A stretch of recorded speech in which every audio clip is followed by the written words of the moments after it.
Dikira lip sync, suara wanita Gan Wigandi peserta X Factor 2021 bikin Bunga Citra Lestari dan Ariel melongo.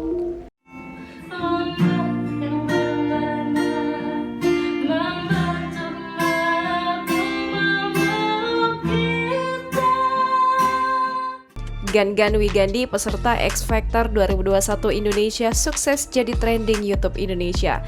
Setelah aksi bernyanyi mampu membuat kelima juri kaget hingga tak percaya dengan keunikan suaranya, bahkan Anang Hermansyah dikenal sebagai juri paling tegas sampai menyebut dirinya lip sync. Awalnya, Gan Wigandi yang berusia 17 tahun asal Tasikmalaya ini mengaku kepada juri dijebak untuk ikut ajang X Factor. Para juri kaget mendengar pernyataan Gan lantas meminta dirinya untuk menjelaskan.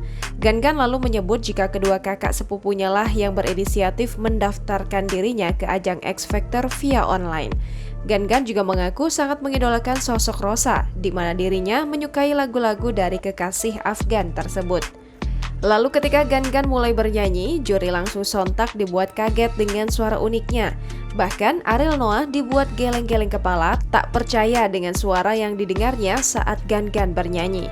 Suara halus dan pintar dalam mengatur ritme suara membuat semua juri terkagum. Alhasil, semua juri lantas memberikan 5 yes untuk Gan lolos maju ke babak berikutnya. Jangan lupa subscribe, share, komen, dan like ya!